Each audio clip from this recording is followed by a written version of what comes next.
श्री शिवाय नमस्तुभ्यम। हर हर महादेव। दोस्तों, आप सभी लोग जानते हैं कि 15 अक्टूबर 2025 यानी बुधवार को पड़ रही है कार्तिक महीने की नवमी तिथि। और दोस्तों, ये वो तिथि है जो कार्तिक महीने में पड़ने वाली सबसे बड़ी तिथि है, क्योंकि यह बुधवार के दिन पड़ रही है और इसका बहुत ही बड़ा और विशेष महत्व होता है। पूज्य गुरुजी ने कहा है, अगर कभी भी मौका लग जाए और कार्तिक महीने की नवमी तिथि बुधवार को पड़ जाए तो आप लोगों को एक तुलसी दीपक वाला उपाय तो अवश्य ही करना चाहिए। इन दोनों का संयोग बहुत ही कम आता है। और दोस्तों, पूज्य गुरुजी ने अपनी शिव महापुराण की कथा में बताया है, इस दिन आपको एक दीपक वाला उपाय तो अवश्य ही करना चाहिए, क्योंकि ऐसा दिन पूरे साल में सिर्फ एक ही बार आता है। और दोस्तों, आप सभी लोग जानते हो कि बुधवार का अगर सबसे बड़ा कोई उपाय है तो वो एक दीपक वाला उपाय है। तो दोस्तों, इस बुधवार के दिन आप लोगों को इस तुलसी वाले उपाय को जरूर करना है। बहुत सारे लोग होंगे जिन लोगों ने इस उपाय को न किया हो, मतलब पूरा साल निकल गया और उन्होंने किसी भी दिन इस एक दीपक वाले उपाय को न किया हो। पर दोस्तों, आपके पास एक आखिरी मौका बचा हुआ है, जो कि 15 अक्टूबर के दिन है। इस दिन आप लोगों को इस वाले उपाय को जरूर कर लेना है। भले ही आपने पूरे साल भर इस उपाय को ना किया हो, पर अगर आपने इस कार्तिक महीने में पड़ने वाली नवमी के दिन अगर इस वाले उपाय को कर लिया तो आपको इस उपाय को करने का वो फल मिलेगा जिसकी आपने कभी कल्पना भी नहीं करी होगी। इसीलिए आप लोग इस वाले उपाय को एक बार जरूर कर लेना, ताकि आप लोगों के हाथ से यह मौका ना जा सके और आपको इस उपाय को करने का फल मिल सके। दोस्तों, यह उपाय पंडित जी ने अपनी अभी की ही शिव महापुराण की कथा में बताया है। जिस उपाय को आज हम आपको बहुत अच्छे से समझाने वाले हैं, इस वीडियो को देखने के बाद इस उपाय को समझने के लिए आपको कोई और वीडियो को देखने की जरूरत नहीं पड़ेगी। तो चलिए दोस्तों, उपाय को शुरू करते हैं। देखिए, यह इस कार्तिक महीने के बुधवार के दिन यह इतना खास होता है, इतना महत्वपूर्ण होता है। देखा गया है कभी कभी बड़े बड़े पूजा पाठ अनुष्ठान से जो मनोकामना पूर्ण नहीं होते, वो इस कार्तिक महीने के नवमी के दिन एक छोटे से उपाय करने से ही आपकी मनोकामना पूर्ण हो जाती है। और बहुत सारे लोगों ने इस उपाय को किया भी है और उनको इस उपाय को करने का फल भी जरूर मिला है। अगर आप लोग भी इस उपाय को बुधवार नवमी के दिन करना चाहते हैं तो आप इस उपाय को पहले अच्छे से समझ लेना, सुन लेना, उसके बाद करना। आपको इस उपाय का फल जरूर मिलेगा। और इस उपाय को कर लेने से आपके घर में चाहे किसी भी प्रकार की दुख और समस्या क्यों ना चल रही हो, आपको उसका कारण भी नहीं पता है कि भाई यह समस्या किस कारण से चल रही है। उसका कुछ भी कारण हो सकता है, जैसे पितृ दोष हो सकता है या किसी भी तरह का मंगल दोष भी हो सकता है। तो इस दिन आप लोगों को यह वाला उपाय कर लेना है। यह एक ऐसा उपाय है जिस उपाय को अगर किसी विशेष दिन पर किया जाए तो भाई उस विशेष दिन का जो है वह तो हमें मिलता ही मिलता है, पर हमने उस दिन पर इस उपाय को किया है तो हमें उससे भी बड़ा फल मिलता है, और फल बहुत जल्दी मिलता है, क्योंकि आप इस उपाय को बहुत ही बड़े और विशेष दिन पर कर रहे हो।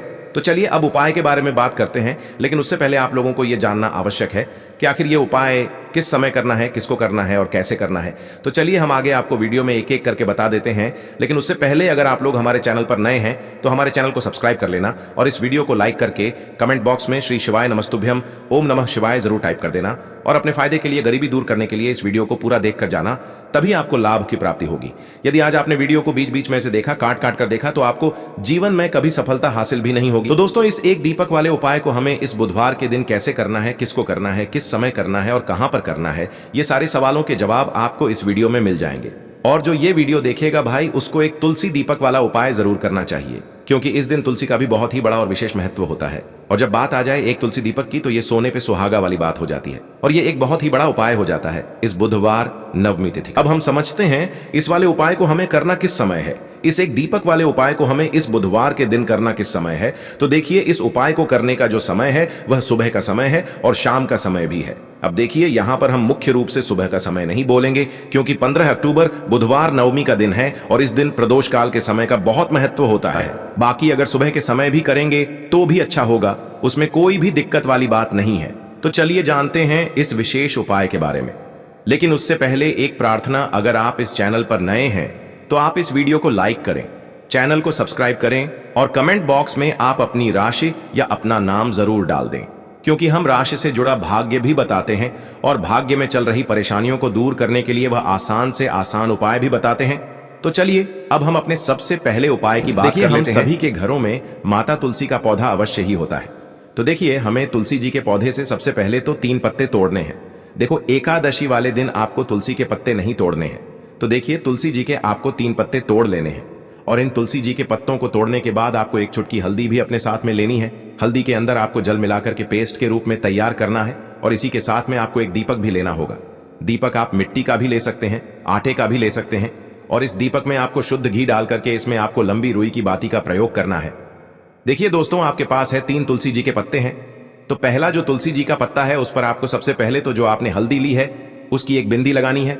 और पहला जो तुलसी जी का पत्ता है, आपके घर में भगवान विष्णु का चाहे कोई सा भी स्वरूप हो, चाहे लड्डू गोपाल जी का स्वरूप हो, या फिर भगवान कृष्ण की आपके मंदिर में प्रतिमा हो, या फिर भगवान श्री राम की प्रतिमाएं, उनके सामने आपको पहला तुलसी जी का पत्ता अर्पित करना है। अब देखिए दोस्तों, आपके पास जो 2 तुलसी जी के पत्ते हैं और आपके पास जो एक दीपक है, इन्हें आपको लेकर के पहुंचना है अपने ही घर में तुलसी जी के पौधे के पास में। देखिए, सबसे पहले तो आपके पास जो 2 तुलसी जी के पत्ते हैं उन पर भी आपको हल्दी की एक एक बिंदी लगानी है, और उन दोनों ही तुलसी जी के पत्तों को आपको अपने घर में तुलसी जी के पौधे के वहां पर ही अर्पित कर देने हैं। और इस प्रकार से यह दोनों पत्ते भी तुलसी जी के पौधे के पास में अर्पित करने के बाद अंत में जो आपके पास एक लंबी बाती का दीपक है, इसे आपको तुलसी जी के पौधे के पास में ही प्रज्वलित कर देना है।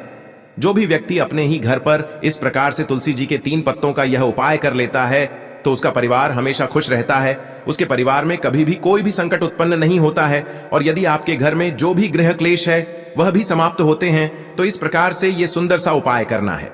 अब बात करते हैं अगले उपाय की। देखो, यदि आपके जीवन में आर्थिक संकट बहुत अधिक हो रहे हैं, धन की समस्या लगातार जीवन में बनी हुई है, एक एक रुपयों को प्राप्त करने के लिए आपको बहुत अधिक मेहनत कर रहे हैं, तो आज रात्रि में सोने से पहले आपको हो यह एक चमत्कारी दीपक का उपाय अवश्य करना है।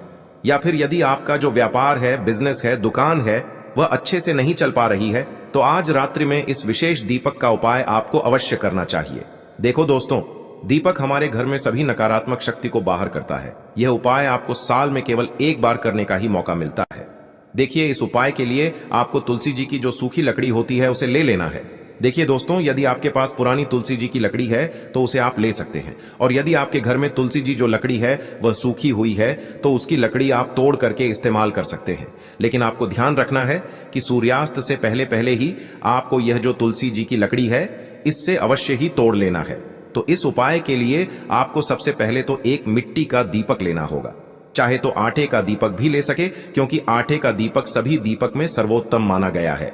इस दीपक के अंदर आपको शुद्ध घी का प्रयोग करना होगा, और इससे दीपक के अंदर आपने जो तुलसी जी की लकड़ी ली है उसे भी रख देना है।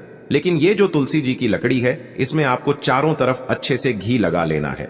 देखिए, गुरु जी ने बताया है कि जो तुलसी जी की लकड़ी है, यदि आप उपाय करते हैं और बहुत ही शीघ्रता से जल जाती है, तो इसके लिए आपको एक कार्य करना है। आपको थोड़ी सी रुई ले लेनी है, और उस रुई को आपने जो तुलसी जी की लकड़ी ली है उस पर अच्छे से चारों तरफ लपेट देनी है। तुलसी जी की लकड़ी के ऊपर रुई लपेटने के बाद इसे आपको पूरा घी के अंदर डुबो लेना है। अब इसे आपको बाती के रूप में प्रयोग करना है। अब दोस्तों, इस दीपक को आपको प्रज्वलित कहाँ करना है? तो इस दीपक को आपको या तो भगवान विष्णु के सामने प्रज्वलित करना होगा, या फिर आपको भगवान श्री राम के सामने प्रज्वलित करना होगा, या फिर भगवान कृष्ण के सामने, यानी कि भगवान विष्णु के जो भी अवतार हैं उनके सामने आप ये दीपक प्रज्वलित कर सकते हैं। या फिर आप इस दीपक को माता तुलसी जी के सामने भी प्रज्वलित कर सकते हैं। पूज्य गुरु जी ने बताया है कि जो भी व्यक्ति इस प्रकार से तुलसी जी की डंडी से यह दीपदान कर देता है उसके जीवन में कभी भी धन की समस्या नहीं होती है। इसीलिए आपको यह पूरे साल में केवल एक बार ही मौका मिलता है। इस उपाय को करके देखना, आपकी सभी इच्छाएं जरूर पूर्ण होंगी। यह जो उपाय है रात्रि में सोने से पहले करना है। यह उपाय आपके लिए सर्वश्रेष्ठ होने वाला है। देखिए, इस उपाय के लिए आपको मात्र 5 हरे मूंग के दाने ले लेना है। देखिए, तिथि है और ये बुधवार के दिन पड़ रही है, इसीलिए आपको 5 हरे मूंग के दाने लेना है। हरे मूंग के दाने आपको साबुत लेने हैं, खंडित नहीं होने चाहिए। इस बात का ध्यान रखें। और इसी के साथ में आपको एक तांबे के पात्र के अंदर अपने घर से शुद्ध जल ले लेना है। अब दोस्तों, इन सभी सामग्रियों को लेकर के आपको सीधे पहुंच जाना है भगवान शिव के मंदिर में। देखिए, इस उपाय को भी आप सुबह भी कर सकते हैं और शाम के समय में भी कर सकते हैं।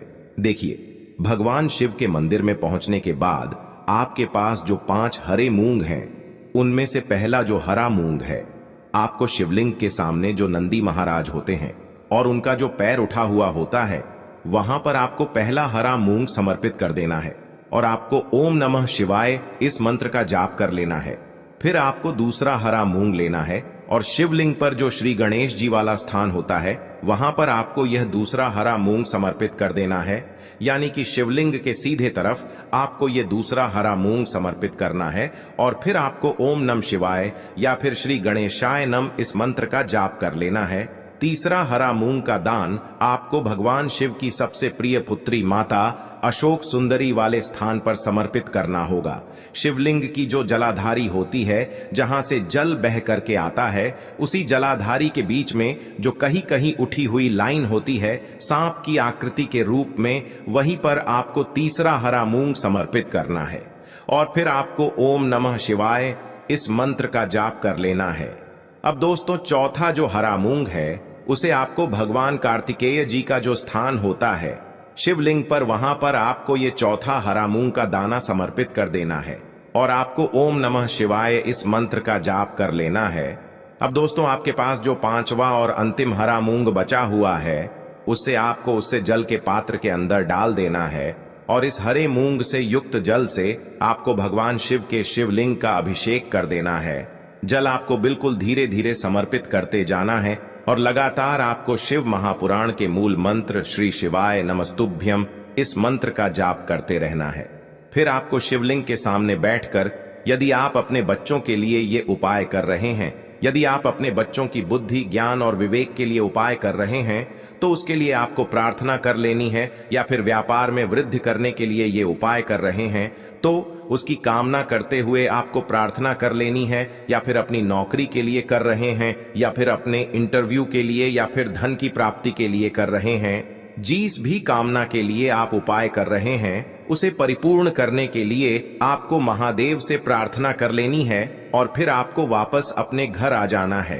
पूज्य गुरु जी ने कहा है कि जो भी व्यक्ति इस उपाय को कर लेता है तो यकीन मानिए आपके जीवन की जो सारे संकट, कष्ट और बाधाएं ही वो सभी समाप्त होंगे। आप दोस्तों, हम जान लेते हैं चौथे चमत्कारी उपाय के बारे में, लेकिन ये उपाय विशेषकर उन लोगों को करना है जिनका व्यापार बिल्कुल भी ढंग से नहीं चल पा रहा है, या फिर जिनके घर में धन की परेशानी बहुत अधिक है, साथ ही साथ जिनका जो बुध ग्रह है वह कमजोर अवस्था में है, तो उन्हें यह उपाय करना चाहिए। बुध ग्रह को मजबूत करने के लिए आपको विशेषकर ये उपाय करना है। देखिए, इस उपाय के लिए आपको मात्र एक प्यारे सी बेलपत्र लेनी होगी। बेलपत्र जो है वह कहीं से भी खंडित नहीं होनी चाहिए। बेलपत्र यदि आपको प्राप्त नहीं हो पाती है तो आप भगवान शिव के शिवलिंग पर चढ़ी हुई बेलपत्र को पुण्य शुद्ध जल से धोकर के उपयोग कर सकते हैं। इसी के साथ में आपको मात्र एक हरा मूंग लेना है। हरा मूंग भी आपको साबुत लेना है, खंडित नहीं होना चाहिए, और इसी के साथ में आपको एक तांबे के पात्र के अंदर शुद्ध जल लेना होगा। अब देखिए, यह तीनों सामग्री लेकर के आपको सीधे पहुंचना होगा भगवान शिव के मंदिर में। यह उपाय आप सुबह से लेकर के शाम तक किसी भी समय कर सकते हैं।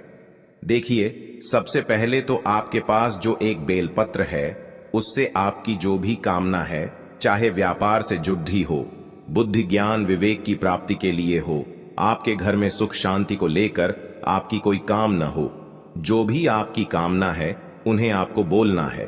और यह जो एक बेल पत्र है, सबसे पहले तो आपको माता अशोक सुंदरी वाले स्थान पर समर्पित कर देनी है। देखें, बेल पत्र की चिकनी साइड शिवलिंग से स्पर्श रहेंगी और इसकी जो डंडी है वो आपको जलाधारी की ओर रखनी है। इस प्रकार से आपको यह जो बेल पत्र है इससे माता अशोक सुंदरी वाले स्थान पर समर्पित कर देना है। अब दोस्तों, आपके पास जो एक हरा मूंग का दाना है उससे आपको आपकी जो भी कामना है उसे बोलते हुए उस हरे मूंग दाने को आपको उसे जलपात्र के अंदर डाल देना है। अब दोस्तों, ये जो हरा मूंग युक्त जल है इसे आपको समर्पित करना है। आपकी जो भी कामना है, चाहे आपका जो व्यापार है वह अच्छे से नहीं चल पा रहा है, तो इस प्रकार से आपको कामना करनी है। और यह जो हरी मूंग से युक्त जल, इसमें से थोड़ा सा जल सबसे पहले तो आपको भगवान श्री गणेश जी वाला स्थान पर समर्पित करना है।